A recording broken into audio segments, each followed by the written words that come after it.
नमस्कार सब राम भक्तों को राम राम। आज अरण्य कांड में राम सीता और लक्ष्मण के साथ वन में आगे मिलते हैं तो उन्हें विराध असुर मिलता है। तुलसी लिखते हैं, मिला असुर विराध मग जाता, आवत ही रघुबीर निपाता। तुरत ही रुचिर रूप तेहि पावा, देखि दुखी निज धाम पठावा। राम को विराध असुर मिलता है। ये विराध असुर कौन है? देखिए, ये जो हमें विरोध दिखाई देता है, जो कुछ इस दुनिया में है, जो भी मनुष्य हम देखते हैं, जो भी संसार हम देखते हैं, उसमें जो विरोध अपने मन में दिखाई देता है, वो विरोध रूपी राक्षस ही विराध असुर है, जो हमारे आसुरी बोलों में प्रकट होता है। तो जब राम ने अपने में इस विरोध को देखा तो उन्होंने उस विरोध को खत्म किया, और विरोध को खत्म किया तो यह संसार और ये लोग, इन्होंने रुचिर रूप पाया। ये रुचिर दिखाई देने लगे। रुचिर माने इनमें रस आने लगा, ये अच्छे दिखाई देने लगे। अपने विरोध को देख के उसको खत्म किया। फिर कहते हैं, पुनि आए जहाँ मुनि सर भंगा, सुंदर अनुज जान की संगा। देखी राम मुख पंकज, मुनिबर लोचन भ्रंग। सादर पान करत अति, धन्य जन्म सर भंग। फिर राम वहाँ पहुँचे जहाँ मुनि सरभंग तप कर रहे हैं। राम को देख के सरभंग मुनि का उनमें ध्यान लग गया, और उनके मुख को, उनको देख के वो उनके रस का पान करने लगे, उनके रूप का पान करने लगे। कहे मुनि सुनु रघुबीर कृपाला, शंकर मानस राज मराला।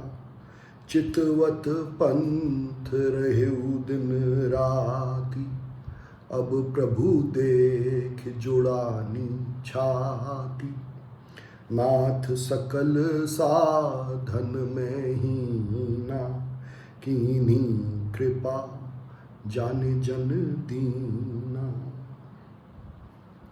सरभंग मुनि राम को देख के कहते हैं कि हे शंकर के मानस के हंस, राजहंस। शंकर के मानस के राजहंस माने जब अभिमान रहित मनुष्य हो जाता है, और जब उसको इस संसार में ईश्वर के इस विश्व रूप में, मनुष्य रूप में विश्वास होता है, तो उसके मन में राजहंस ही विचरते हैं। तो कहते हैं कि मैं आपकी राह देख रहा था, बहुत दिनों से आपका इंतज़ार कर रहा था, और आपको देख के अब मेरी हृदय में कुछ ठंडक पड़ी। और फिर कहते हैं कि हे ईश्वर, हे राम, मैं तो सब साधनों से हीन हूँ, मेरे पास कोई साधन नहीं है, पर फिर भी आपने कृपा करके मेरे को अपने दर्शन दिए इस विश्व रूप में, इस मनुष्य रूप में। सो कछु देव न मोहि निहोरा, निजपन राखेउ जन मन चोरा। तब लगे रहऊ दिन हित लागी, जब लगे मेलो तब ही तनु त्यागी।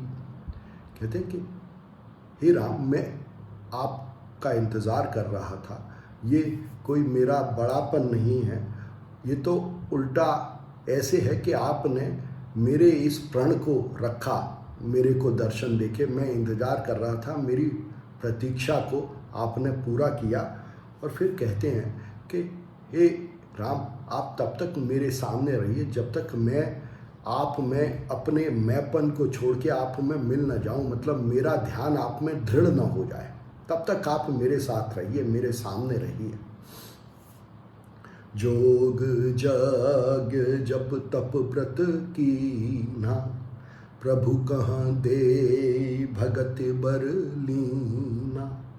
एहि विधि सर रचि मुनि सर भंगा, बैठे हृदय छाड़े सब संगा।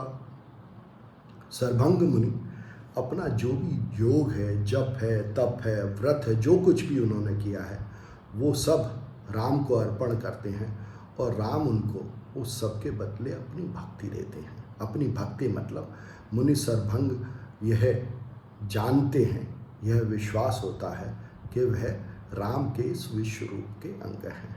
यह मनुष्य रूप राम के इस विश्व रूप का ही अंग है। और तब सरभंग ऋषि सब कुछ छोड़ के, ये जो देह में आसक्ति है, अपनी संपत्ति में, अपने घर में, जो कुछ भी जिसको अपना कहते हैं, उस सब में आसक्ति को छोड़ के भगवान में ध्यान लगाते हैं, राम में ध्यान लगाते हैं, राम के इस विश्व रूप में, इस मनुष्य रूप में ध्यान लगाते हैं, संसार में अपने ध्यान को भंग करके। यही सरभंग का अर्थ है कि आप जब भगवान में ध्यान लगाते हैं हर पल निरंतर, तब आपका इस संसार में जो आसक्ति है, जो ध्यान है, वो भंग हो जाता है। यही सरभंग होने की निशानी है।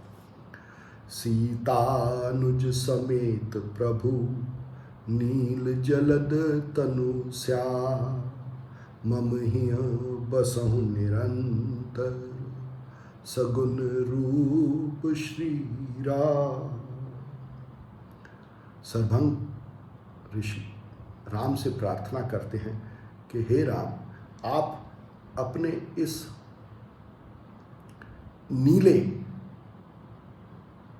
जो मुख दिखाई देता है, आपका नील है तो आप श्याम, हैं तो आप काले, पर आपका ये जो नीला मुख दिखाई देता है और सीता और लक्ष्मण के साथ, इस शरीर और मन के साथ आप मेरे हृदय में निरंतर अपने सगुण रूप में विराजिए। तो सरभंग की प्रार्थना है राम से कि राम अपने विश्व रूप में, जिसमें कि इस आकाश को उनके नीले मुख के रूप में देख पाते हैं, और अपने मन के साथ और अपने शरीर के साथ आप निरंतर मेरे हृदय में बसें, मैं आपके सगुण रूप में निरंतर उपासना करूं। ये प्रार्थना है सरभंग की। अस कहे जो गगनी तनु जारा, राम कृपा बैकुंठ सिधारा। ताते मुनि हरे लीन न भयउ, प्रथम ही भेद भगति बर लयउ। ऐसी प्रार्थना करने के बाद मुनि सरभंग का जो अपने शरीर में जो मैंपन है वो सब खत्म हो गया और उनकी सब प्रकार की कुंठा खत्म हो गई, तभी वो बैकुंठ में गए। जब कुंठा खत्म हो गई तब मनुष्य बैकुंठ में होता है। और ईश्वर में लीन इसलिए नहीं हुए, ईश्वर में एकाकार इसलिए नहीं हुए क्योंकि उनको तो पहले ही भक्ति का वर मिल गया था। देखिए, भक्ति का वर है, वर का मतलब है, भेद भक्ति का मतलब है कि मैं ईश्वर का अंग हूँ, ईश्वर का भाग हूँ, इसलिए मैं ईश्वर के भागवत सब वचन से, मन से और कर्म से भागवत धर्म करता हूँ। यह ही भेद भगति का मतलब है। क्या हम भी ईश्वर की अपने मन से, अपने वचनों से और अपने कर्म से भागवत भक्ति कर सकते हैं? कोशिश करें। धन्यवाद।